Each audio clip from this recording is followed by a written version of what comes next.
अस्सलाम वालेकुम students, welcome back. आज की वीडियो में हम इंशाल्लाह डिस्कस करेंगे मिसलेनियस एक्सरसाइज 12। चैनल पर अगर अब तक आपने चैनल को सब्सक्राइब नहीं किया हुआ तो चैनल को सब्सक्राइब करें, वीडियो को लाइक करें और बेल आइकन को प्रेस करें ताकि हर नई आने वाली वीडियो आपको बर वक्त मिल सके। देखिए हमारे पास क्वेश्चन है, क्वेश्चन नंबर 1। हम MCQ सारे सॉल्व करेंगे इंशाल्लाह। जो सॉल्व करने वाला होगा वो सॉल्व करके उसका आंसर बताऊँगा आपको, और जो विदाउट सॉल्यूशन हम फाइंड आउट कर सकते हुए डायरेक्टली आंसर, तो वो भी मैं आपको बता दूंगा। देखिए पहला क्वेश्चन है हमारे पास, which of the following is not measure of dispersion. तो मेजर ऑफ डिस्पर्शन होते क्या है, मैं यहाँ पे आपको बता देता हूँ। Measures of dispersion, measures of dispersion जो होते हैं, डबल एस आता है इसमें शायद। फर्स्ट होता है रेंज, सेकंड वन होता है वेरिएंस, और थर्ड वन होता है स्टैंडर्ड डेविएशन। स्टैंडर्ड डेविएशन ये होते हैं मेजर्स ऑफ डिस्पर्शन। और जो मेजर्स ऑफ सेंट्रल टेंडेंसी होते हैं, लास्ट ईयर आप लोगों ने पढ़े थे measures of central tendency. 9th में हमने पढ़े थे measures of central tendency basic statistics में। तो सेंट्रल टेंडेंसी के मेजर्स होते हैं, उसमें अरिथमेटिक मीन होता है, मीन जिसे अरिथमेटिक मीन भी कहते हैं। नंबर 2 मीडियन होता है, फिर मोड होता है, इसी तरह ज्योमेट्रिक मीन होता है जिसे शॉर्ट फॉर्म में GM लिखते होते हैं। हार्मोनिक मीन होता है जिसे HM लिखते होते हैं। और देन छठी चीज़ होती है उसमें क्वार्टाइल्स, जो डेटा को 4 इक्वल पार्ट में क्वार्टाइल्स डिवाइड करता है। ये 4 चीज़ें, 5-6 चीज़ें होती हैं मेजर ऑफ सेंट्रल टेंडेंसी में। और मेजर ऑफ डिस्पर्शन में है रेंज, वेरिएंस, स्टैंडर्ड डेविएशन। अब देखिए हमारा क्वेश्चन क्या है। क्वेश्चन में वो पूछ रहा है विच of the following is not measure of dispersion. इनमें से कौन सा ऐसा है जो मेजर ऑफ डिस्पर्शन नहीं है। तो देखें variance, variance measures of dispersion में होता है। स्टैंडर्ड डेविएशन ये भी मेजर्स ऑफ डिस्पर्शन है। देन थर्ड है C रेंज, तो रेंज भी मेजर ऑफ डिस्पर्शन है। तो क्या बच गया हमारे पास, अरिथमेटिक मीन। अरिथमेटिक मीन या मीन किस में होता है, मेजर्स ऑफ सेंट्रल टेंडेंसी में। तो इसका मतलब है ऑप्शन D करेक्ट है हमारा, ये मेजर ऑफ डिस्पर्शन में नहीं होता। और क्वेश्चन था हमारा which of the following is not measure of dispersion. Next question देखें, what is the median of data. अब सेकंड MCQs में उसने पूछा हुआ हमसे मीडियन ऑफ डेटा। तो मीडियन ऑफ डेटा में उसने जो वैल्यूज़ दी हुई हैं 4, 3, 0, 2 और 1, ये देखें ये वैल्यूज़ हैं, इनका हमने मीडियन फाइंड करना है। मीडियन फाइंड करने के लिए सबसे पहली चीज़ ये होती है कि डेटा को अरेंज करते हैं असेंडिंग आर्डर में। सबसे छोटी वैल्यू पहले, उसके बाद उससे बड़ी वैल्यू, फिर उससे बड़ी वैल्यू, फिर उससे बड़ी, और फिर सबसे बड़ी वैल्यू। तो मीडियन बेसिकली सेंट्रल वैल्यू को कहते हैं। ये देखें यहाँ पे सेंट्रल वैल्यू, 2 वैल्यूज़ इसकी लेफ़्ट साइड पे हैं, 2 राइट साइड पे हैं। तो ये जो सेंटर में वैल्यू है वो मीडियन है, यानी 2 हमारे पास मीडियन है। अच्छा, इसका एक फार्मूला भी होता है हमारे पास। यहाँ पे नंबर ऑफ़ वैल्यूज़ देखते हैं वो ऑड हैं या इवन। देखें 1 2 3 4 5 टोटल नंबर ऑफ़ वैल्यूज़ कितनी है, ऑड है। तो हम क्या करते हैं, ऑड वैल्यूज़ अगर हों तो उसका फार्मूला होता है n+1 divided by 2th observation या वैल्यू। अब देखें n total number of values हैं 5 + 1 डिवाइडेड बाय 2th वैल्यू या ऑब्जर्वेशन 5 + 1 6 होता है। 6 डिवाइड बाय 2, 2 1 2, 2 3 6। तो इसका मतलब है जो थर्ड वैल्यू होगी हमारी अरेंज डेटा में, तो वो हमारा मीडियन होगा। तो देखें 1 2 3, तीसरे नंबर पे हमारे पास क्या है 2, तो इसका मतलब है 2 हमारा क्या है, मीडियन है। तो ऑप्शन B हमारे पास इसका मतलब है इस क्वेश्चन का करेक्ट है। नेक्स्ट क्वेश्चन में उसने पूछा हुआ है विच of the following is major of dispersion. Major of dispersion में मैंने आपको कहा था सबसे पहली चीज़ रेंज, फिर वेरिएंस, फिर स्टैंडर्ड डेविएशन। तो ये देखें ऑलरेडी रेंज दी हुई है, ये अरिथमेटिक मीन दिया हुआ है, क्वार्टाइल दिया हुआ है और मीडियन दिया हुआ है। तो ये basically measures of central tendency होते हैं। नेक्स्ट एमसीक्यूज देखिए, MCQs number 4, which of the following is use to compare the consistency of two data. दो डेटाज के बिटवीन जब कंसिस्टेंसी फाइंड आउट करनी होती है तो उसके लिए हम कोफिशिएंट ऑफ वेरिएशन का फार्मूला लगाते हैं। एक्सरसाइजेज में पीछे क्वेश्चन सॉल्व करते हुए हम करते रहे। कोफिशिएंट ऑफ वेरिएशन, इसका फार्मूला क्या होता है? S D divided by mean multiply 100। ये देखेंगे ऊपर लिखा हुआ है। उसके बाद है next, what is the sum of deviation taken from arithmetic mean. Arithmetic mean से जब भी deviation, what is the sum of deviation taken from arithmetic mean. Arithmetic mean, आपका जो डेटा होता है उसमें से किसी भी एक वैल्यू को हम कंसिडर कर लेते हैं ए के तौर पर, और उस वैल्यू को हर वैल्यू में से माइनस करते होते हैं, तो तब जाकर हमारे पास सम ऑफ डेविएशन में से अरिथमेटिक मीन को माइनस करना आता है। तो इसका जब भी सम करते हैं हम तो हमेशा वो ज़ीरो के इक्वल आता होता है। Sum of deviation taken from arithmetic mean is always equal to 0। Next MCQs देखें, what is the variance of 5 values 4 4 4 4 4। अब देखें ये सारी वैल्यूज़ हमारे पास क्या है? 4 है। अब उसने पूछा हुआ हमें कि what is the variance of these values. अब वेरिएंस होता क्या है? बेसिकली वेरिएंस किसको कहते हैं? वेरिएंस कहते हैं स्कैटरनेस या स्प्रेड इन डेटा, कि डेटा कितना फैला हुआ है। तो ये देखें ये सारी वैल्यूज़ सेम है, सारी वैल्यूज़ 4 हैं, तो इसका मतलब है इस डेटा के अंदर कोई स्कैटरनेस नहीं है, नो स्कैटरनेस। तो अगर स्कैटरनेस ये स्प्रेड नहीं है तो इसका मतलब है वेरिएंस 0 है। क्योंकि वेरिएंस में हम फाइंड ही, क्योंकि मेजर ऑफ डिस्पर्शन है ये, तो मेजर्स ऑफ डिस्पर्शन होते हैं, जब कोई मेजर ऑफ डिस्पर्शन फाइंड करते हैं तो उसका मकसद ही ये है कि डेटा में कितनी वेरिएशन आ रही है, कितना डेटा वेरी कर रहा है। तो यहाँ पे डेटा वेरी बिल्कुल भी नहीं कर रहा, सारा डेटा सेम है। नेक्स्ट एमसीक्यूज देखें, MCQs number 7, which of the following divides the data into 4 equal parts. तो मैं पहले बता चुका हूँ कि क्वार्टाइल जो होते हैं वो डेटा को 4 इक्वल पार्ट में डिवाइड करते हैं। क्वार्टाइल 4 इक्वल पार्ट में डिवाइड करते हैं, डिसाइल 10 इक्वल पार्ट्स में डिवाइड करते हैं, उसके बाद परसेंटाइल होता है जो कि डेटा को 100 इक्वल पार्ट्स में डिवाइड करता है। फिर मीडियन होता है जो डेटा को 2 इक्वल पार्ट्स में डिवाइड करता है। नेक्स्ट देखें, विच of the following divide the data into 10 equal parts. तो 10 इक्वल पार्ट्स नाम से ही नज़र आ रहा है, डिसाइल है। विच of the following divides the data into 2 equal parts. तो 2 इक्वल पार्ट्स में हमारे पास डेटा को क्या चीज़ डिवाइड करती होती है? मीडियन डिवाइड करता है। मीडियन ज़ाहिर है डेटा को 2 इक्वल पार्ट्स में डिवाइड करता है, तो इसका आंसर क्या होगा? मीडियन। नेक्स्ट देखें, अगले एमसीक्यूज में उसने पूछा हुआ है, विच of the following divide the data into 100 equal part. तो 100 इक्वल पार्ट अगेन नाम से समझ आ रही है, ये परसेंट की बात हो रही है, ये परसेंटाइल होगा जो कि 100 इक्वल पार्ट में डिवाइड करता है। S V is given by formula. Standard deviation का फार्मूला मैंने कहा था, standard deviation divided by mean multiply 100। अब देखें स्टैंडर्ड डेविएशन का फार्मूला हमारे पास होता क्या है, मैंने आपको पहले भी बताया, मैं यहाँ रिपीट कर देता हूँ कि coefficient of variation, coefficient of variation का फार्मूला होता है standard deviation divided by mean, यानी अरिथमेटिक मीन मल्टीप्लाई 100। अब देखिए हमारे पास जो चॉइसेस हैं, अगर मैं 100 को इसके ऊपर ले आऊँ और एस डी को बाद में लिख दूँ, इससे तो कोई फ़र्क नहीं पड़ता ना, दोनों मल्टीप्लाई हो रहे हैं। A b equal to b a होता है, मल्टीप्लाई वाला नंबर 100 बाद में लिखा हो फिर भी मल्टीप्लाई हो रहा है, और पहले लिखा हो फिर भी मल्टीप्लाई हो रहा है, तो एक ही केस है। तो इस सूरत में इसका जो आंसर होगा वो क्या होगा? 100 divided by mean multiply standard deviation. अच्छा, ये एक एमसीक्यूज रह गया है, line of best fit in given by the equation.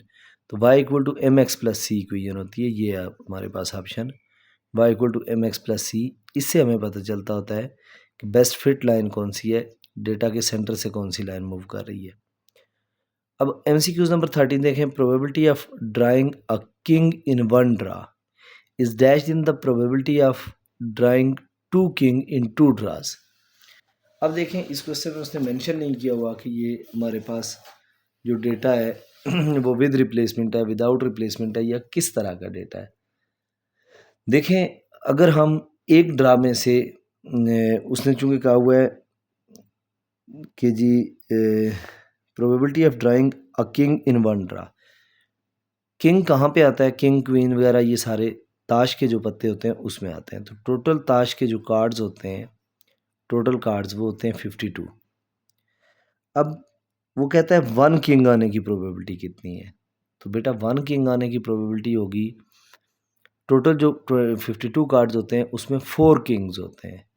अगर 4 किंग्स होते हैं तो इसका मतलब इसकी प्रोबेबिलिटी होगी 4 डिवाइडेड बाय 52।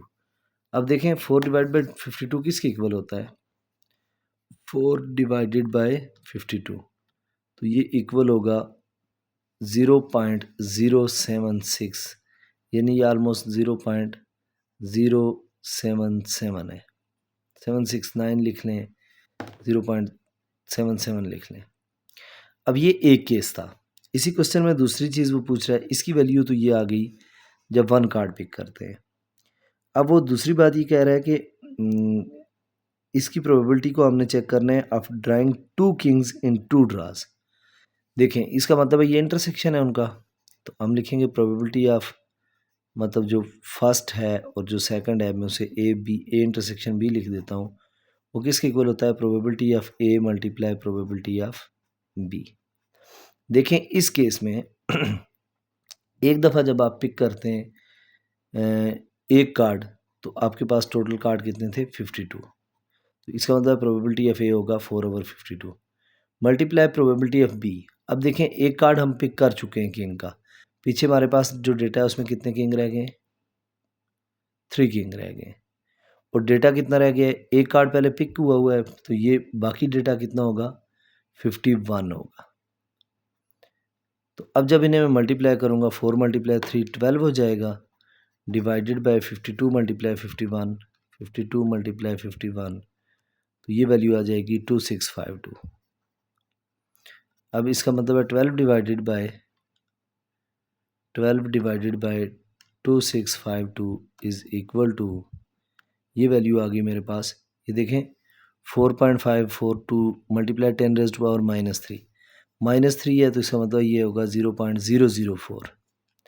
अब देखें दो वैल्यूज़ में से कौन सी वैल्यू बड़ी है, 0.07 बड़ा है या 0.00 बड़ा है, या 0.077 बड़ी वैल्यू है या 0.04, तो डेफिनेटली ये फर्स्ट वैल्यू बड़ी है। तो इसका मतलब है आपका MCQs जो है उसका आंसर है ग्रेटर। उसने पूछा हुआ था, ये देखें मैं दोबारा शो करता हूँ MCQs आपको। उसने पूछा हुआ था probability of drawing a king in one draw, तो वो प्रोबेबिलिटी आई थी 0.07, जबकि the probability of drawing 2 kings in 2 draws, 2 draws में से जब 2 किंग्स किए जाएंगे तो वो 0.04 है। तो इसका मतलब ये ग्रेटर का केस है, यानी ऑप्शन ए करेक्ट है। Probability of drawing 2 aces in 2 draw with replacement, अब यहाँ पे विद रिप्लेसमेंट की बात कर रहा है, और फिर कह रहा है then probability of drawing 2 jacks in 2 draws without replacement. अब जब 2 ड्राज हैं और उसमें से हमने एसेस, वही बात है जैसे ऊपर हमने किंग्स कंबाइन किए थे, यहाँ एसेस, तो पहला केस तो हमारे पास वही यही हो जाएगा, कौन सा, ये वाला, यानी उसमें हम ये कर लेंगे 0.04 प्रोबेबिलिटी आ जाएगी कि 2 ड्रा की हमने किए, और अच्छा विद रिप्लेसमेंट उसने कहा हुआ है क्वेश्चन में है जी, the probability of drawing 2 aces in 2 draws with replacement. अब देखें विद रिप्लेसमेंट का केस कैसे सॉल्व होगा। विद रिप्लेसमेंट के केस के लिए हमारे पास देखें, पहले अगर टोटल कार्ड्स 52 थे, उसमें ज़ाहिर है 4 एसेस हैं, एक दफ़ा प्रोबेबिलिटी 4/52 बनेगी। अब विद रिप्लेसमेंट वो जो कार्ड आपने लिया था वापस उन कार्ड्स के अंदर शफल कर दें उसे, जो एक आपने एस कार्ड सेपरेट किया था, वापस फिर 52 4 बन जाएंगे एसेस, और टोटल 52 होंगे। अब इसे जब मैं मल्टीप्लाई करूँगा, ये देखें 4 × 2 8 हो जाएगा, सॉरी 4 × 4 16 हो जाएगा, डिवाइडेड बाय 52 × 52 कितना है, 52 × 52 है जी 2704। अब नेक्स्ट क्या हो जाएगा, 16 divided by 2704 is equal to, ये वैल्यू आ गई हमारे पास, मल्टीप्लाई 10⁻³ है, तो इसका मतलब ये वैल्यू आई है 0.0059। अब दूसरे केस में वो कह रहा है जी विदाउट रिप्लेसमेंट। अभी जो हमने MCQ नंबर 13 किया था वो विदाउट रिप्लेसमेंट किया था, तो वो वही होगा। विदाउट रिप्लेसमेंट आपके पास पहले कार्ड की तो प्रोबेबिलिटी बन रही है 4 जैक्स हैं और टोटल 52 हैं। इसको आप मल्टीप्लाई करोगे, कार्ड एक कम हो जाएगा, चूँकि अब विदाउट रिप्लेसमेंट है, जो एक कार्ड आपने निकाल दिया वो निकल गया, वो कम हो गया। इसी तरह यहाँ से भी ये कम हो जाएगा, तो ये हो जाएगा 12 डिवाइडेड बाय 52 मल्टीप्लाई 51, तो ये आ जाएगा आपके पास 2652। अब देखें, जब 12 डिवाइडेड बाय 2652 करूँगा मैं, तो ये आंसर मेरे पास क्या आएगा 0.0045। अब देखें ये 59 बड़ा है 0.00 या 45 बड़ा है, 59 बड़ा है, तो इसका मतलब है ये केस भी हमारे पास किसका है, ग्रेटर का केस है। तो MCQ नंबर 14 का आंसर भी होगा ऑप्शन ए ग्रेटर। नेक्स्ट है the probability of rolling a cubical dice of an even number is in 2 attempts। देखें अब ये क्या केस है जी, प्रोबेबिलिटी हमने फाइंड आउट करनी है। डाइस को हम रोल करते हैं तो डाइस पे आपके पास नंबर्स होते हैं 1 2 3 4 5 और 6। अब वो कह रहा है जी probability of drawing two probability of rolling standard cubical dice for an even number. Even number देखें टोटल कितने हैं 1 2 3, तो इसका मतलब है इसकी प्रोबेबिलिटी बनेगी 3/6। अब वो कह रहा है 2 अटैम्प्ट्स हमने करने हैं, 2 अटैम्प्ट्स करने हैं तो 3/6 आ जाएगा। 3 3 9 डिवाइडेड बाय 36, ये हो जाएगा 9 1 9 9 4 36, 1/4 जो कि 0.25 होगा। दूसरी बात वो क्या करता है, वो कहता है जी the probability of rolling an odd number in 2 attempts. Odd number कितने हैं, ये देखें 1 2 3 आड नंबर्स हैं, तो ये भी तो फिर वही होगा 3 डिवाइड बाई 6, टोटल 6 हैं साइड्स, उसमें से आड नंबर्स 3 हैं, तो मल्टीप्लाई दोबारा अटैम्प्ट करूँगा तो फिर वही होगा 3/6, तो ये हो जाएगा 3 3 9 डिवाइड बाई 3 3 6 6 36। इसको डिवाइड करें 1/4 आएगा, 1/4 की वैल्यू होती है 0.25। ये देखें ये दोनों वैल्यूज़ क्या आई हैं हमारे पास, इक्वल आई हैं, तो इसका मतलब है यहाँ पे हमारे पास क्या होगा, option correct equal, option C आपके पास इक्वल। ये थे बेटा MCQs इस एक्सरसाइज के। अब देखें क्वेश्चन नंबर 2 से ऑनवर्ड क्वेश्चंस हम सॉल्व करते हैं इसके। तो क्वेश्चंस क्या क्या है, क्वेश्चन है हमारे पास, जो फर्स्ट क्वेश्चन है वो है यानी क्वेश्चन नंबर 2 जो है वो है हमारे पास क्वेश्चन नंबर 2। उसमें उसने हमें दिया हुआ जी for the following data draw cumulative frequency polygon, then estimate 3 quartile graphically and find variance and standard deviation of the data। अच्छा वेरिएंस और स्टैंडर्ड डेविएशन भी फाइंड आउट करना है। हमारे पास डेटा जो दिया हुआ है उसमें क्या है जी, एक्स वैल्यूज़ हमें दी हुई हैं, वो वैल्यूज़ क्या क्या हैं, 5 है 10 है 15 है 20 है 25 है, देन 30 है, फिर 35 है और फिर 40, ये वैल्यूज़ हमें दी हुई हैं। अब इनकी फ्रीक्वेंसी क्या गिवन है जी, हमें इनकी जो फ्रीक्वेंसी हमें गिवन है वो है 2 4 6 8 2 4 6 8 10 7 5 और 3, ये एक्स वैल्यूज़ हैं, ये फ्रीक्वेंसी है, और हमने क्या करना है कम्युलेटिव फ्रीक्वेंसी पॉलीगॉन बनानी है। इसका मतलब है उसके लिए हमें सबसे पहले तो कम्युलेटिव फ्रीक्वेंसी चाहिए। कम्युलेटिव फ्रीक्वेंसी फाइंड आउट करने के लिए हम क्या करते हैं, first frequency as it is लिखते हैं, इसमें इसको ऐड करते जाते हैं। पहली मैंने 2 लिखी, 2 में 4 ऐड किया, 4 + 2 6, 6 में 6 ऐड किया 12, 12 में 8 ऐड किया 20, 20 में 10 ऐड किया 30, 30 में 7 ऐड किया 37, 37 में 5 ऐड किया तो 42, 42 में 3 ऐड किया तो 45। इसका मतलब है सम ऑफ फ्रीक्वेंसी कितना है हमारे पास 45 है। अच्छा, अब चूंकि इस क्वेश्चन में वेरिएंस भी फाइंड आउट करना है, क्वार्टाइल्स वो भी फाइंड करने हैं, वेरिएंस भी फाइंड करना है, 3 क्वार्टाइल को भी एस्टिमेट करना है और वो ग्राफिकली एस्टिमेट करना है। Also find variance and standard deviation, variance और स्टैंडर्ड डेविएशन भी फाइंड करना है। तो वेरिएंस के लिए आपको पता है हमारे पास फार्मूला होता है S square is equal to summation of F X square over summation of F minus summation of F X over summation of F whole square. इसको कैलकुलेट करते होते हैं, जो इसका आंसर आता है उसके ऊपर स्क्वायर रूट लेते होते हैं, तो वो क्या बन जाता होता है एस, जो कि स्टैंडर्ड डेविएशन होता है, यानी summation of F X square over summation of F minus summation of F X square over summation of F X summation of F X over summation of F whole square square root, यानी जो इसका answer आया होगा उसी का हम square root ले लेंगे।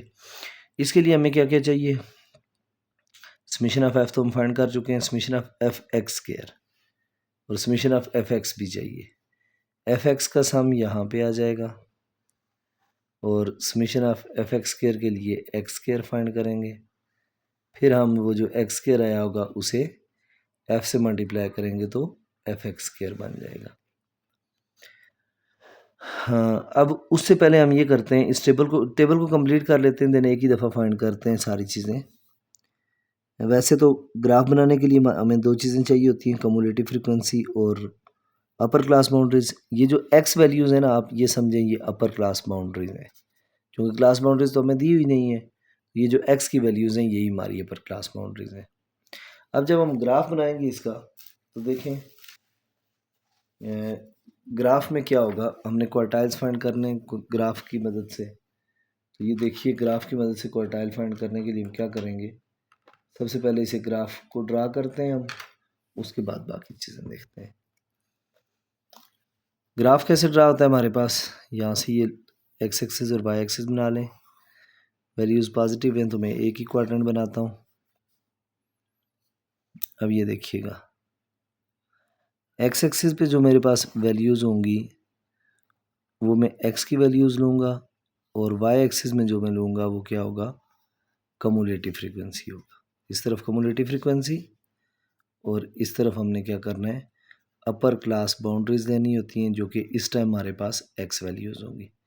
एक्स वैल्यूज़ मेरे पास मैक्सिमम 40 तक जा रही हैं। मैं ऐसा करता हूँ, 2 स्मॉल बॉक्सेस को 5 कह देता हूँ। ये 5 होगा, ये 10 होगा, ये 15, ये 20, ये 25, ये 30, ये 35, ये 40। 2 small boxes is equal to 5 unit along x axis. y axis पे भी यही कर लेते हैं, उधर भी मैक्सिमम 45 पे जा रहा है, एंड y एक्सिस। अब देखें x एक्सिस और y एक्सिस में अगर मैं ये कर, इस तरह मैंने वैल्यूज़ रखी हैं। आप स्केल अपनी मर्ज़ी का भी बना सकते हैं, इसके अलावा भी अगर ग्राफ बड़ा है तो बेशक 5 स्मॉल बॉक्सेस को 5 के, इट्स अप टू यू। यहाँ पे मेरे पास 5, 10, 15 सॉरी 2 से अगर मैं स्टार्ट करता हूँ तो इसको मैं 5, 10, 15, 20, 25, 30, 35 कर देता हूँ। अब देखें, पहली मेरे पास जो x वैल्यू है वो है 5 और उसकी कम्युलेटिव फ्रीक्वेंसी है 2, यानी ये x की वैल्यू 5, कम्युलेटिव फ्रीक्वेंसी इसकी 2 यहाँ पे होगी। अब देखिए उसने कम्युलेटिव फ्रीक्वेंसी पॉलीगॉन का हुआ है, पॉलीगॉन एक क्लोज्ड फिगर होती है, तो इसका मतलब है मैं इसे 0 से स्टार्ट लूँगा। जब 0 से स्टार्ट लूँगा तो ये मेरे पास क्या बनेगी, यहाँ से ये ओरिजिन से स्टार्ट होगी, 2 यहाँ पे आ गया। अब अगला पॉइंट देखें क्या है हमारे पास, अगला पॉइंट है 10 पे 6, इस तरफ मैं 10 ले लेता हूँ एक्स एक्सिस पे, सेकंड वाला, और इधर 6, ये 5 है, 5 से थोड़ा सा ऊपर, फिर 10 पे 6 हो गया, फिर 15 पे कितनी है कम्युलेटिव फ्रीक्वेंसी, ये देखें 15 पे 12, ये 15 होगा, ये 5, ये 10, इसका मतलब ये इस 10 से ज़रा सा ऊपर होगा। फिर 20 पे 20 है, इधर 20 होगा, ये 5 10 15 20, इसका मतलब 20 पे 20 यहाँ आ जाएगा। उसके बाद 25 पे 30, ये 25 है और ये 20 था, ये 25, ये 30 हो जाएगा, वो यहाँ आ जाएगा। फिर 25 के बाद 30 पे कितना है जी, 30 पे 37, ये 30 है, तो यहाँ पे मेरे पास 5 10 15 नंबरिंग कर लें बेशक, 15 20 25 30 35, इसका मतलब यहाँ 40, यहाँ 45। अब देखें 30 पे कितना है, 35 पे 42, 35 से ऊपर आए, ये 42, 42 से थोड़ा सा ऊपर, फिर 40 पे कितना हो जाएगा, 40 पे हमारे पास हो जाएगा जी 45, इधर 40 से ऊपर जाओ 45 यहाँ पे। अब देखें ये फ्रीक्वेंसी पॉलीगॉन है, पॉलीगॉन हमेशा स्ट्रेट लाइंस को जॉइन करने वाली फिगर होती है। इसको यहाँ से यहाँ जॉइन करें, स्केल से बेशक जॉइन कर लीजिएगा, इसको यहाँ से यहाँ जॉइन, इसको यहाँ से यहाँ, इसको यहाँ से यहाँ। अब देखें इस फिगर को क्लोज करना है हमने, तो यहाँ से आप इसे यूँ क्लोज कर लें, लेट से ये यहाँ आकर क्लोज हुई है। अब हमने क्वार्टाइल्स फाइंड करने हैं। अब क्वार्टाइल्स फाइंड करने के लिए पूरा एक प्रोसेस है क्वार्टाइल फाइंड करने का। क्वार्टाइल चूँकि हमारे पास टोटल कितने होते हैं, क्वार्टाइल होते हैं हमारे पास 4, यानी डेटा को जब हम 4 इक्वल पार्ट्स में डिवाइड करते हैं तो वो क्वार्टाइल होता है। सम ऑफ डेटा हमारे पास कितना है, फ्रीक्वेंसी, वो है हमारे पास 45 है। टोटल डेटा को जब हम 4 पार्ट्स में डिवाइड करेंगे तो वो हमारे पास क्या होगा, फर्स्ट क्वार्टाइल होगा। इसका मतलब है टोटल डेटा 45 है, 45 को जब मैं 4 पे डिवाइड करूँगा, देखें 45 डिवाइडेड बाय 4,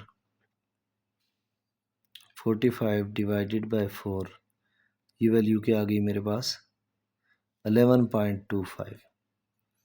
अब हमने देखना है ये है कि 11.25 कहाँ पे लाई करता है।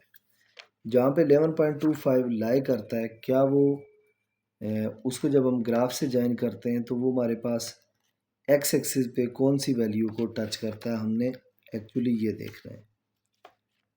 अब देखिए उसके लिए क्या होगा, उसके लिए जब मैं क्वार्टाइल 1 फाइंड आउट करूँगा, इसका फर्स्ट क्वार्टाइल, क्योंकि ग्राफ की मदद से हमने करना है, तो फर्स्ट क्वार्टाइल 11.25, यहाँ पे मेरे पास है 10, 10 के बिल्कुल साथ 11 होगा कहीं, ये 10 से मैं आगे आऊँगा तो इधर 10 ये इस लाइन के ऊपर है तो इससे थोड़ा सा ऊपर होगा, यानी इसका मतलब है ये इस लाइन से ज़रा सा आगे आएगा। ये लाइन कितनी है 5 10 15, यानी इसका मतलब ये 15 पॉइंट समथिंग, 15.12 कुछ भी कह लें, तो Q1 की वैल्यू जो मेरे पास होगी वो क्या होगी, यहाँ से मैं इसे ज्वाइन करूँगा इधर लाइन के साथ, इधर से इसे नीचे ज्वाइन करूँगा। ये चूँकि मैंने स्केल बहुत कम लिया हुआ है तो इसलिए आपको इसमें वाज़ेह फ़र्क नज़र नहीं आ रहा होगा, लेकिन ये 15 से थोड़ी सी वैल्यू ज़्यादा है, यानी Q1 की जो वैल्यू है वो 15.2 है,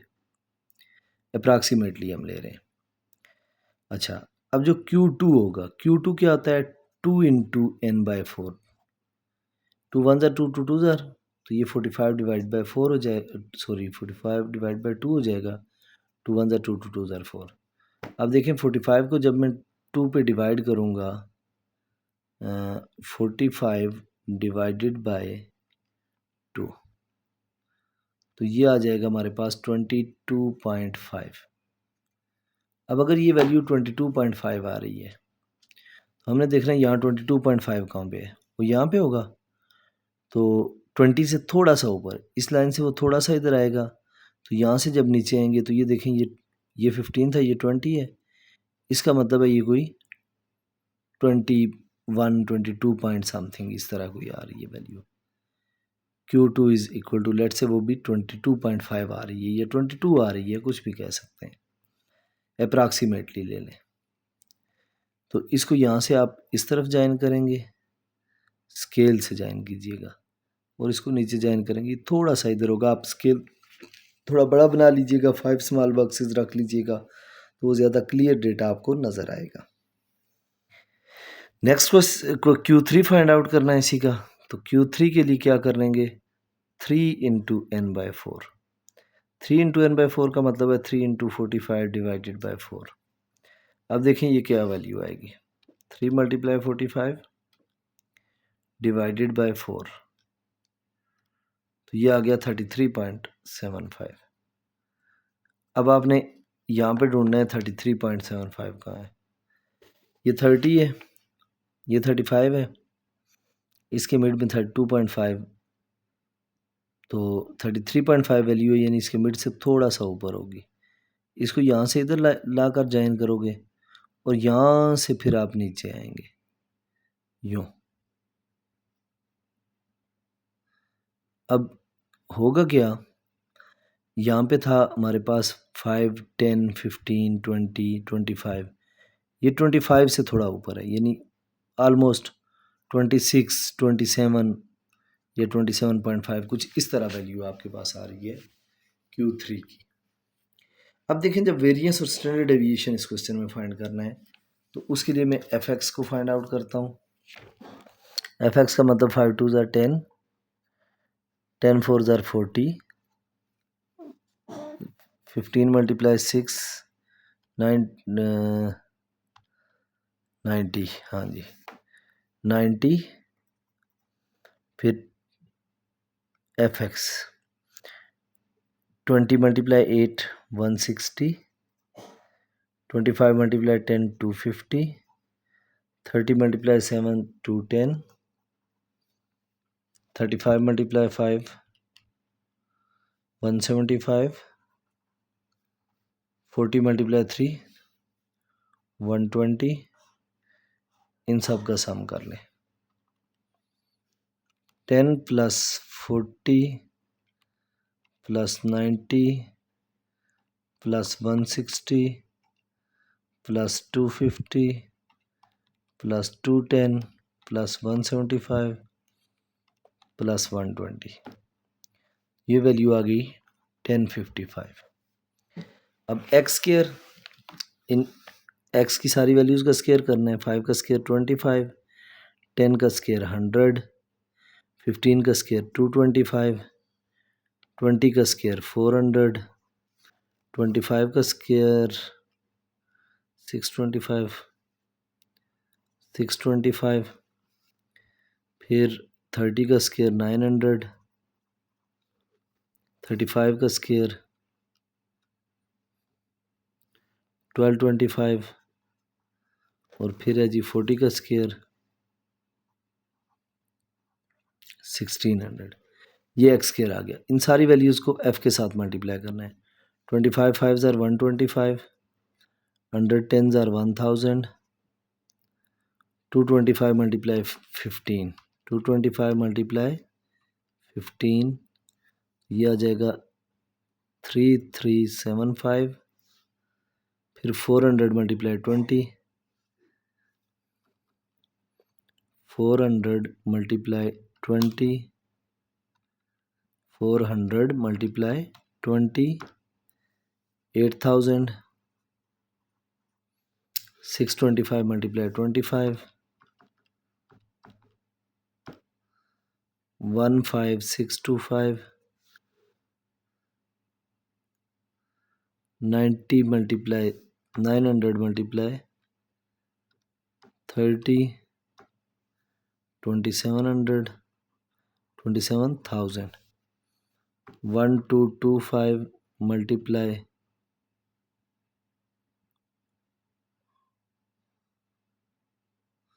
अच्छा ये सारी वैल्यूज़ हम गलत मल्टीप्लाई कर चुके हैं, क्योंकि हमने मल्टीप्लाई करना है किसके साथ, फ्रीक्वेंसी के साथ। मैंने एक्स के साथ मल्टीप्लाई कर दिया है। इस कॉलम की वैल्यूज़ को दोबारा देखें। हमने इन दो कॉलम को, फ्रीक्वेंसी को और एक्स को, इन दो को मल्टीप्लाई करना है। 25 2 ज़ार 50, 100 4 ज़ार 400, 225 मल्टीप्लाई 6, 225 मल्टीप्लाई 6 1350, फिर 400 मल्टीप्लाई 8, 3200, फिर 625 मल्टीप्लाई 10, 6250, फिर 900 मल्टीप्लाई 7, 6300, फिर 1225 मल्टीप्लाई 5, 6125, फिर 1600 मल्टीप्लाई 3, 4800। इसका भी सम करते हैं। 400 प्लस 50 शुरू वाला मैंने छोड़ा था, plus 1350 plus 3200 plus 6250 plus 6300 plus 6125 plus 4800। ये वैल्यू आ गई 28475। अब ये वैल्यूज़ यहाँ पुट करनी है।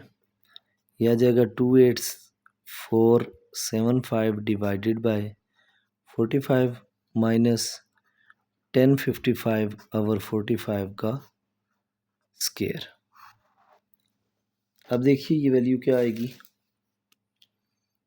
ये वैल्यू हमारे पास कैलकुलेटर से कैलकुलेट कर लेते हैं। 28475 डिवाइडेड बाय 45, तो ये वैल्यू आ गई 632.7777 है, तो 78 लिखता हूँ मैं। इसको देखें 1055, इसको डिवाइड करना है 45 पे, जो आंसर आया होगा उसका स्क्वायर लेना है। ये आ जाएगा आपके पास 549.64। माइनस करें 632.78 माइनस 549.64, ये हमारे पास आ जाएगा 83.14। स्टैंडर्ड डेविएशन की वैल्यू आ गई 83.14। अब हमने क्या करना है, इसका स्क्वायर रूट लेना है यहाँ के केस में स्टैंडर्ड डेविएशन के लिए। तो आप करेंगे square root of 83.14 s is equal to square root of answer is equal to 9.118 यानी 12 भी आप इसे कह सकते हैं। तो ये आ गया हमारे पास स्टैंडर्ड डेविएशन। वेरिएंस और स्टैंडर्ड डेविएशन दोनों फाइंड आउट करने थे। ये आपके पास वैल्यूज़ आ गई वेरिएंस और स्टैंडर्ड डेविएशन की। होप सो स्टूडेंट ये क्वेश्चन आपको समझ आ गया होगा। नेक्स्ट देखते हैं क्वेश्चन नंबर 3 क्या है हमारे पास। क्वेश्चन नंबर 3 में उसने क्या पूछा हुआ है और उसको हमने कैसे सॉल्व करना है उसको देख लेते हैं। अब ये तो क्वेश्चन नंबर 2 था इस एक्सरसाइज का। क्वेश्चन नंबर 3 है, Atika wants to examine a relationship between the time of exercise of patient and their blood pressure show that the data by box and whisker plot। अच्छा, अब क्वेश्चन नंबर 3 में जो data दिया हुआ है, Atika wants to examine the relationship between the time of exercise of patient, different patients को exercise करा रही है, एंड देयर ब्लड प्रेशर, और साथ मेजर कर रही है blood pressure, show that the data bye box and whisker plots. देखें पहली चीज़ क्या है जी, जो हमारे पास बना हुआ है टेबल, उसमें टाइम है, फिर ब्लड प्रेशर बीपी है, यानी उसके बाद क्या है जी हमारे पास विस्कर बॉक्स जो बना हुआ है उसके अंदर मिनिमम या मैक्सिमम वैल्यू होती है, मिनिमम या मैक्सिमम वो है जी 0 टाइम है, फिर ब्लड प्रेशर है 140 से यानी 90, उसके बाद Q1 दिया हुआ है हमें 15, और यहाँ पे ब्लड प्रेशर की वैल्यू दी हुई है 130/85। फिर थर्ड उसके बाद मीडियन होता है, तो मीडियन की वैल्यूज़ भी उसने दी हुई हैं, 30 है टाइम, और 120/80 BP है यहाँ पे। फिर Q3 की वैल्यू दी हुई है, वो कितनी है 45 है, और BP है 120/75। और लास्ट अगेन वो जो मिनिमम और मैक्सिमम का केस होता है आखिर पे, मिनिमम या मैक्सिमम, तो उस केस में वैल्यूज़ दी हुई हैं हमें 60, 115 और 70। ये हमें डेटा दिया हुआ। अब वो पूछ क्या रहा है जी, find interquartile range for both data set. दोनों डेटा सेट का इंटर क्वार्टाइल रेंज फाइंड करना है सबसे पहला काम। फिर उसके बाद हम इंटर क्वार्टाइल रेंज फाइंड करने के बाद देन हमने फाइंड करना है what is the type of correlation, what conclusion can be drawn from this. Conclusion क्या बना, इंटर क्वार्टाइल रेंज क्या आ रही है, ये फाइंड करनी है। दोनों डेटा की करनी है। तो देखें पहला जो इंटर क्वार्टाइल रेंज 1, पहली इंटर क्वार्टाइल रेंज जो होगी वो क्या होगी, हमारे पास इंटर क्वार्टाइल रेंज का फार्मूला होता है Q3 माइनस Q1। Q3 की वैल्यू है 45 माइनस Q1 की वैल्यू है 15, तो 45 माइनस 15 करें तो इंटर क्वार्टाइल रेंज आपके पास क्या आ जाएगी 30। किसकी, टाइम की। अब उसने दोनों की इंटर क्वार्टाइल रेंज की हुई थी। Inter quartile range 2, Q3 minus Q1 करना होता है। तो जब इसका Q3 माइनस Q1 करेंगे, देखें 120 में से 1 इसमें से यूँ माइनस किया जाएगा, जो बड़ी वैल्यू होती है वो पहले लिखी जाती है। यानी इस केस में ये Q1 जो है वो Q3 की वैल्यू है। 130 में से 120 माइनस करें कितना आएगा 10 आ जाएगा। अगर 85 में से 75 माइनस करें वो कितना आएगा 10 आएगा। इसका मतलब है इंटर क्वार्टाइल रेंज 2 जो होगी वो 10/10 हो जाएगी। अब उसने पक्का हुआ है कि टाइप ऑफ कोरिलेशन क्या है। अब देखिए जैसे जैसे टाइम इंक्रीज हो रहा है, पहले 0 मिनट पे सब पेशेंट का मतलब एक्सरसाइज कराने से पहले उसने आतिका ने ब्लड प्रेशर मेजर किया, वो 140/90 था। 15 मिनट सपोज मिनट्स में आई है, तो 15 मिनट उसने एक्सरसाइज कराई तो ब्लड प्रेशर डिक्रीज होके 130/85 आ गया। टाइम को वो इंक्रीज करती जा रही है, 30 मिनट पे 120/80, 45 मिनट पे 120/75, 60 मिनट पे 115 और 70। इसका मतलब है जैसे जैसे टाइम इंक्रीज होता जा रहा है, बीपी जो है वो डिक्रीज होता जा रहा है। यानी इसका मतलब है जितनी ज़्यादा एक्सरसाइज करेंगे इतना ज़्यादा बीपी कम होगा, मेंटेन होगा। तो इसका मतलब है दोनों का रिवर्स रिलेशनशिप है। तो टाइप ऑफ उसने पूछा था सेकंड चीज़, इसमें पहली चीज़ उसने ये पूछी थी इंटर क्वार्टाइल रेंज, और दूसरी चीज़ उसने पूछी थी टाइप ऑफ कोरिलेशन। तो ये होगा नेगेटिव कोरिलेशन, चूँकि एक चीज़ बढ़ रही है और दूसरी कम हो रही है, तो इसको क्या कहूँगा मैं, नेगेटिव कोरिलेशन। अब तीसरी चीज़ उसने पूछी ये थी हमसे कि कंक्लूजन बताएं, क्या कंक्लूजन है। तो इसका मतलब ये हुआ कि जब हमने इन दोनों डेटाज को एनालाइज किया, हम इस रिज़ल्ट पर पहुँचे हैं कि जितनी ज़्यादा एक्सरसाइज की जाएगी इसका मतलब ये होगा कि ब्लड प्रेशर इतना कम होगा। तो आप लिख सकते हैं मोर एक्सरसाइज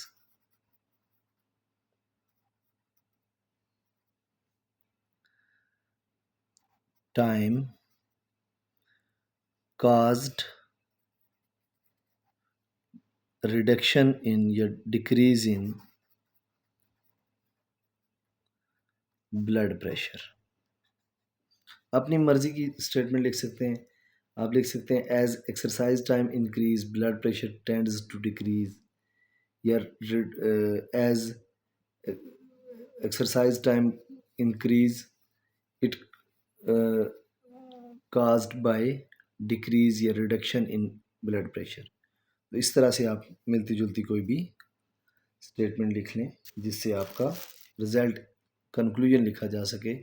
और कंक्लूजन सिंपल मैं आपको बता चुका हूँ क्या कंक्लूजन है आपके पास। आपने ये कंक्लूड किया है कि जितनी ज़्यादा एक्सरसाइज की जाती है इसका मतलब है ब्लड प्रेशर इतना मेंटेन रहता है, ये इतना कम रहता है।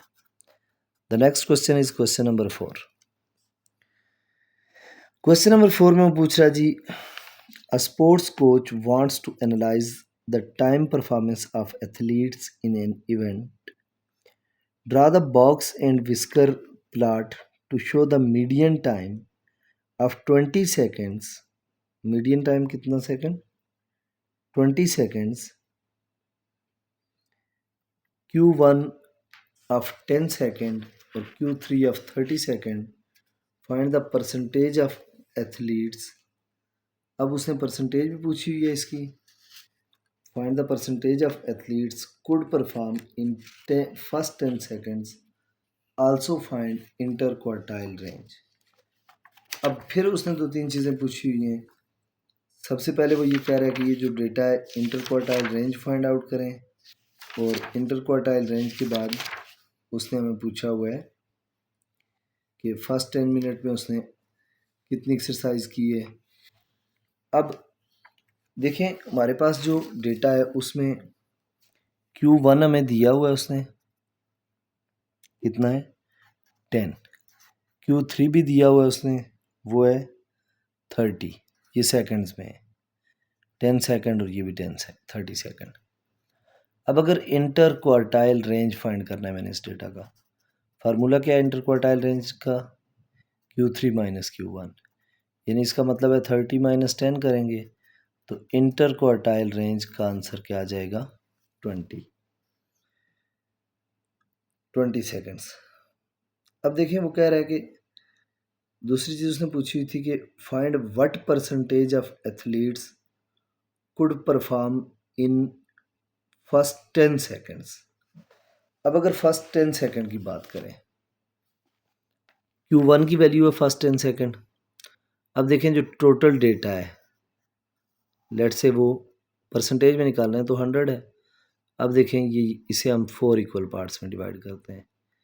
जब 100 को 4 इक्वल पार्ट्स में डिवाइड करेंगे तो Q1 पे कितना हो जाएगा? Q1 वैसे भी जनरली शो करता है 25% को। अगर Q2 की बात की जाए तो वो 50% को शो करता है। Q3 75% को शो करता है, और Q4 जो होता है वो 100% पे पहुंच जाता है। वैसे बेसिकली ये तीन ही क्वार्टाइल्स में डेटा को डिवाइड करते होते हैं हम, कि फर्स्ट की बात करें तो 25% है, सेकंड पे चले जाएं तो 50% है, फिर थर्ड पे 75 है, तो आखिर पे इसमें जो बचेगा ये भी 25% डेटा होगा। तो इसका मतलब ये हुआ कि परसेंटेज ऑफ एथलीट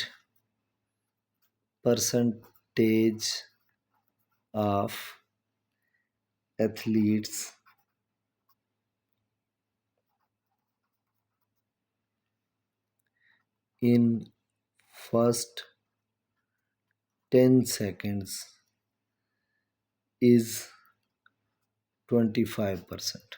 सिंपली 25% इसका मतलब है डेटा जो है वो फर्स्ट 10 सेकंड में इंक्रीज कर जाता है।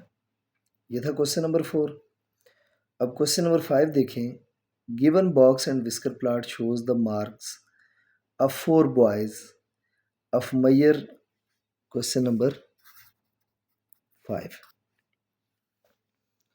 अब उसने हमें डेटा दिया हुआ है क्वेश्चन नंबर 5 में, और उससे वो पूछ रहा है हमसे कि इससे फाइंड आउट करें box and whisker plot, find median source of both sections, और find IQR of sources of both section. अब देखें इसके लिए क्या होगा।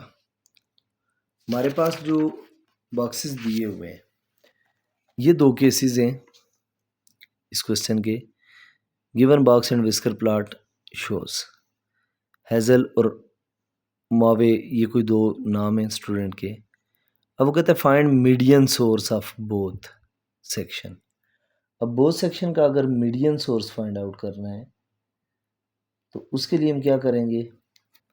पहले वाला ये जो हेजल है इसका देखें, हमारे पास मीडियन कितना आ रहा है इसका। मीडियन क्या होता है, ये जो आपके पास विस्कर प्लॉट होता है, यहाँ पे Q1 होता है, यहाँ पे Q3 होता है, ये मिनिमम वैल्यू है, ये मैक्सिमम, और जो मिड में होता है ये Q2 होता है। इस तरह ये Q1 है, ये Q3 है, ये Q2 है, और Q2 आप जानते हैं मीडियन होता है। अब ये देख लें, ये जो आपके पास मॉवे नाम है, इसका मीडियन कितना आ रहा है, 70 आ रहा है, और इसका कितना आ रहा है जो हेजल है, इसका ऑलमोस्ट 65 के करीब करीब आ रहा है। तो मिड में जो वैल्यू है हम 65 लेंगे। तो इसका मतलब ये हुआ जो दो चीज़ें उसने आपको पूछी हुई हैं उसमें से जो आपके पास मीडियन ऑफ मॉवे है वो है 70, और मीडियन ऑफ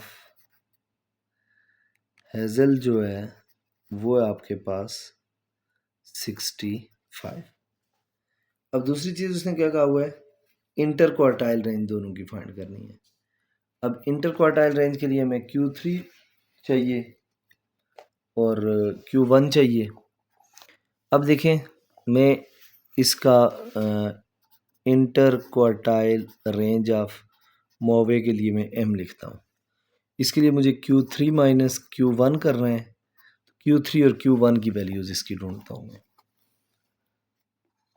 ये देखें Q3 जो मोवे का है इसकी वैल्यू है तकरीबन 80, और इसका Q1 कितना है, ये है 65,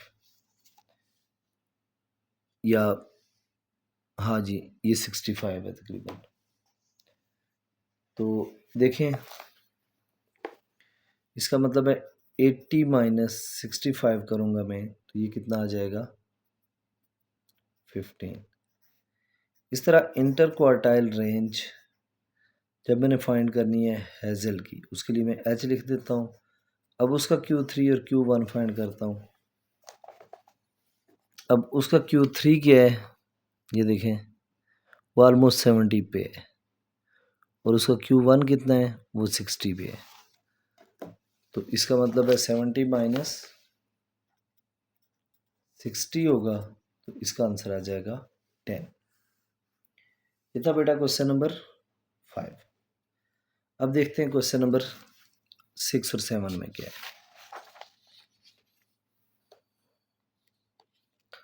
क्वेश्चन नंबर 6, क्वेश्चन नंबर 6 में उसने कहा हुआ है Barira and Hadia draw cookie packs. Cookie pack वो बनाते हैं, हादिया आफ्टर बरीरा फॉर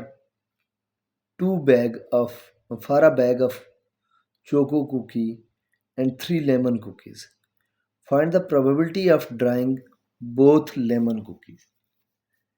अब देखें हमारे पास ये जो प्रोबेबिलिटी का क्वेश्चन है, ये क्वेश्चन यहाँ पे हमारे पास किस चीज़ का है, प्रोबेबिलिटी का है।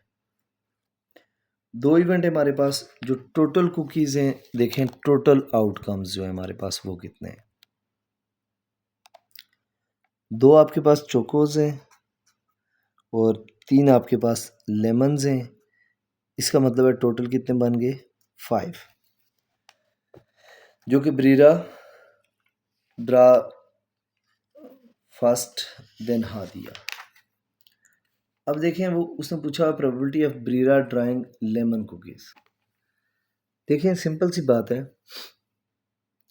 ये जो है ये चोको कुकीज़ हैं और ये वाली लेमन कुकीज़ है। अगर हमने यहाँ पे बात करनी है इस चीज़ की कि लेमन कुकीज़ कितने होंगे, तो let's say probability of lemon के लिए मैं एल लिख देता हूँ। तो लेमन मेरे पास कितने 3 और टोटल कितना है 5। इसका मतलब ये उसकी प्रोबेबिलिटी आ गई 3/5।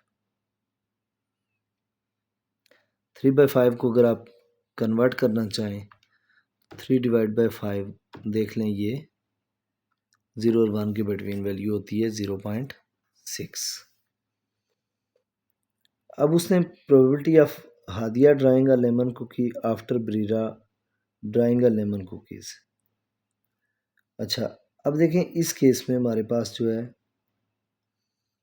वो ये है जी कि 2 lemon cookies after Breera draw a lemon cookie. अगर ब्रीरा ने एक लेमन कुकी ड्रा कर दिया तो लेफ्ट ओवर में कितने लेमन कुकीज़ बच गए 2, और 2 लेमन कुकीज़ बच गए, उसने एक ड्रा किया अभी, तो 2 आपके पास कौन से बच गए होंगे चोकोस के भी।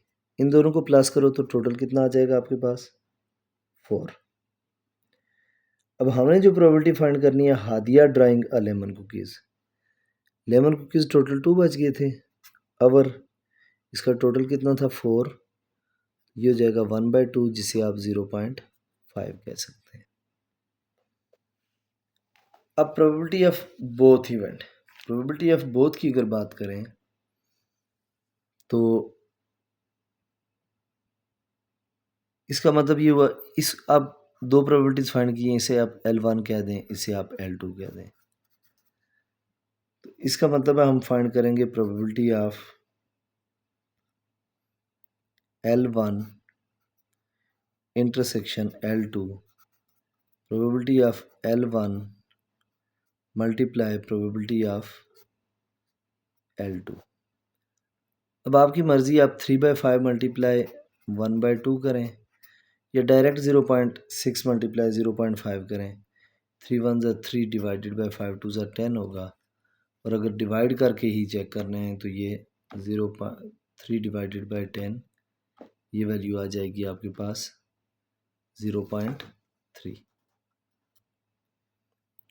नेक्स्ट क्वेश्चन है question number 7, and this is the last question of this chapter. A company has 2 machines, company के पास 2 मशीन्स हैं जिसमें वो कह रहा है जी कि A and B which produce 60% and 40% of the total product. Total product का 60%, यानी अगर प्रोडक्ट ए है तो वो है 60%, यानी इसका मतलब 0.60। प्रोबेबिलिटी ऑफ बी जो प्रोडक्ट है वो है 40%, यानी 0.40। अब करना क्या है जी हमने, उसने कहा हुआ है आगे कि machine A produce 20% defective products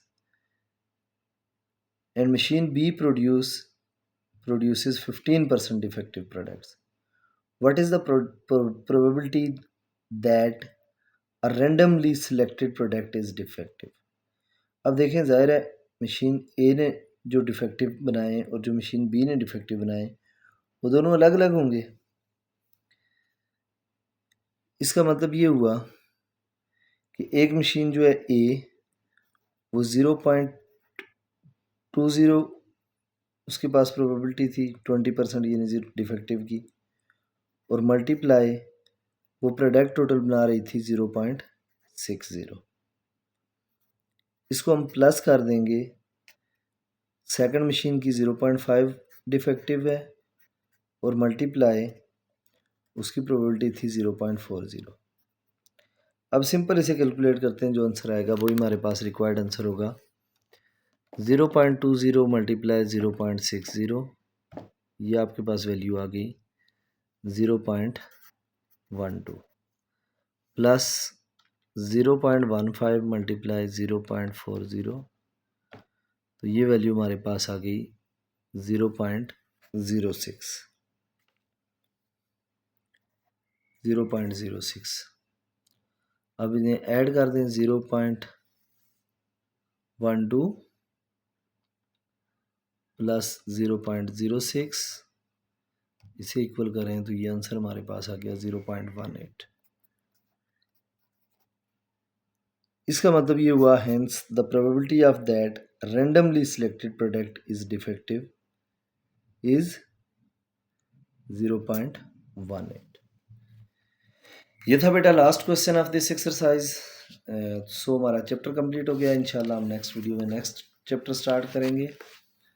channel पर अब तक अगर आपने चैनल सब्सक्राइब नहीं किया हुआ तो चैनल को सब्सक्राइब कर लें, वीडियो को लाइक करें और बेल आइकन को प्रेस करें।